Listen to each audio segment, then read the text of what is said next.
നമസ്കാരം. വിശ്വാസ ചർച്ചയ്ക്ക് പുതിയ തലം നൽകി ഓണസദ്യ ഇലമടക്കലും. ആർക്കെങ്കിലും ഇപ്പോഴത്തെ പദവിയിൽ തുടരണമെന്ന് ഉണ്ടെങ്കിൽ ഓണസദ്യ കഴിച്ച ശേഷം ഇല കഴിച്ച ആളിന്റെ ഭാഗത്തേക്ക് മടക്കിയാൽ മതി. ഈ ഓണക്കാലത്ത് ഈ അറിവ് മലയാളിക്ക് പകർന്നു നൽകുന്നത് പോരാളി ഷാജിയെ പോലുള്ള ഇടത് സൈബർ ബുദ്ധിജീവികളാണ്.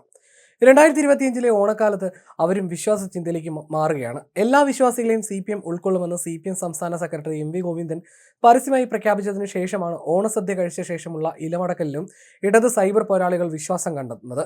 എല്ലാ അർത്ഥത്തിലും തുടരണം എന്ന തുടർച്ചാ വഴിയിലേക്ക് ഇലമടക്കിയത് മുഖ്യമന്ത്രി പിണറായി വിജയനാണ്. നരേന്ദ്രമോദിക്ക് പ്രധാനമന്ത്രി പദത്തിൽ തുടരാനും ഓണസദ്യ കഴിച്ച ശേഷം ഇല കഴിച്ച ആളിന്റെ ഭാഗത്തേക്ക് മടക്കാൽ മതിയോ എന്ന ചോദ്യമാണ് ഈ പോരാളി ഷാജിമാരുടെ പുതിയ വിശ്വാസത്തെ തമാശയ്ക്കെങ്കിലും ഉയർത്തുന്ന ചോദ്യം.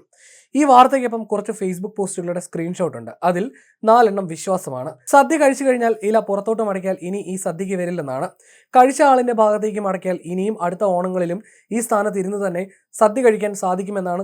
തുടരുക തന്നെ ചെയ്യും സമ്പൽ സമൃദ്ധമായി. ഇതാണ് അതിൽ 4ലെയും കണ്ടന്റ്.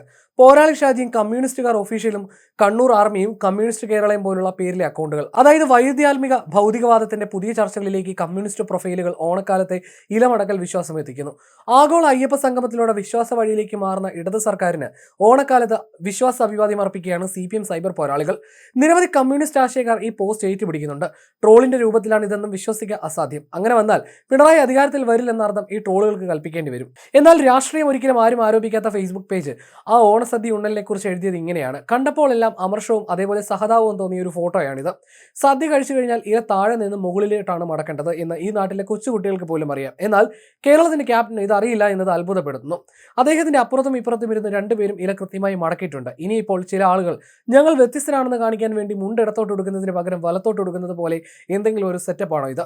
ഇതാണ് മോളിവുഡ് കണക്ട് ആണ് ഈ പോസ്റ്റിന് പിന്നിൽ. മുഖ്യമന്ത്രിക്കൊപ്പം ഓണസദ്യ കഴിച്ച പ്രതിപക്ഷ നേതാവിനെ വിമർശിക്കുന്ന കോൺഗ്രസുകാരുമുണ്ട്. അവർ മുഖ്യമന്ത്രിക്കെതിരെ പ്രതിഷേധത്തിലാണ്. ഇത്തവണ മുഖ്യമന്ത്രി ഒരുക്കിയ ഓണവിരുന്നിനിടയിലെ മുഖ്യമന്ത്രി പിണറായി വിജയന്റെയും പ്രതിപക്ഷ നേതാവ് VD സതീശന്റെയും ചിത്രങ്ങളും ശ്രദ്ധ നേടിയിരുന്നു. വിരുന്നിൽ അടുത്തടുത്തിരുന്ന് സദ്യയുണ്ട ഇരുവരും ചിരി പങ്കിടുന്നതിന്റെ ചിത്രങ്ങളാണ് വൈറലായത്. നിയമസഭയിലെ ശങ്കരനാരായണൻ തമ്പി മെമ്പേഴ്സ് ലോഞ്ചിലായിരുന്നു വിരുന്ന്. ഇതിന്റെ ചിത്രങ്ങൾ പൊതുമരാമത്ത് വകുപ്പ് മന്ത്രി PA മുഹമ്മദ് റിയാസ് ഫേസ്ബുക്കിൽ പങ്കുവച്ചിരുന്നു.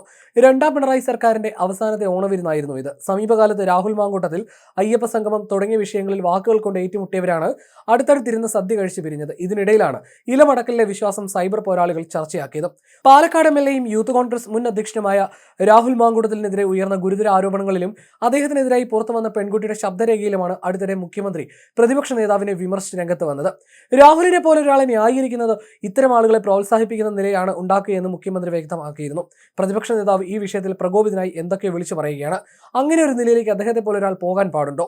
കോൺഗ്രസിലെ സീനിയേഴ്സ് അടക്കമുള്ളവർ എന്തുകൊണ്ടാണ് ഇങ്ങനെ അഭിപ്രായം പറയാൻ നിർബന്ധിതമായത്? പാർട്ടിയിലെ ആ വികാരം ഉൾക്കൊണ്ടുകൊണ്ടുള്ള പ്രതികരണമല്ലേ ഉണ്ടാവേണ്ടിയിരുന്നത്? ശരിയല്ലാത്ത നിലയാണ് ഇക്കാര്യത്തിൽ കോൺഗ്രസ് സ്വീകരിച്ചതെന്ന് മുഖ്യമന്ത്രി പറഞ്ഞിരുന്നു. എന്നാൽ ഇതിന് മുഖ്യമന്ത്രിയുടെ ഉപദേശത്തിന് നന്ദിയുണ്ടെന്ന് പറഞ്ഞാണ് സതീശൻ തിരിച്ചടിച്ചത്. തനിക്ക് നേരെ ഒരു വിരൽ നീട്ടുമ്പോൾ 4 എണ്ണം മുഖ്യമന്ത്രിക്കെതിരെ തന്നെയാണെന്നും സതീശൻ പറഞ്ഞു. ലൈംഗിക അപവാദ കേസിൽപ്പെട്ട 2 പേർ മന്ത്രിമാരാണ്. ഒപ്പം കൈവെക്കുന്ന MLA റേപ്പ് കേസിൽ പ്രതിയാണ്. ലൈംഗിക അപവാദ കേസിൽപ്പെട്ടവരെ ഇതുപോലെ സംരക്ഷിച്ച ഒരാൾ രാജ്യത്തുണ്ടാവില്ലെന്ന് സതീശൻ തിരിച്ചടിച്ചിരുന്നു. ആരോപണ വിധേയരായ പലരും CPMലെ താക്കോൽ സ്ഥാനങ്ങളിലാണ്. ഇവർക്കൊക്കെ എതിരെ എന്തു നടപടിയെടുത്തു? എല്ലാവരും ബഹുമാനിക്കുന്ന മുതിർന്ന CPM നേതാവ് നൽകിയ പരാതിയിൽ ആരോപണ വിധേയനായ വ്യക്തി മുഖ്യമന്ത്രിയുടെ അടുത്തിരിക്കുന്നു. എന്നാൽ പരാതി നൽകിയ ആളെ ഒതുക്കിയെന്നും സതീശൻ ആരോപിച്ചിരുന്നു. പിന്നീട് അയ്യപ്പ സംഗമ വിഷയം വന്നപ്പോൾ ഭൂരിപക്ഷ വർഗീയത വളർത്താനാണ് മുഖ്യമന്ത്രി പിണറായി വിജയൻ അയ്യപ്പ സംഗമം നടത്തുന്നതെന്നും പ്രതിപക്ഷ നേതാവ് ആരോപിച്ചിരുന്നു. സംഘപരിവാറിന്റെ താല്പര്യങ്ങൾ സംരക്ഷിക്കാനാണ് മുഖ്യമന്ത്രി ശ്രമിക്കുന്നത്. സംഘാടക സമിതിയിൽ തന്റെ പേര് വെച്ചിട്ടുണ്ടെന്നും എന്നാൽ അത് അനുവാദമില്ലാതെയാണെന്നും പരിപാടിയുമായി സഹകരിക്കില്ലെന്നും സതീശൻ പറഞ്ഞിരുന്നു.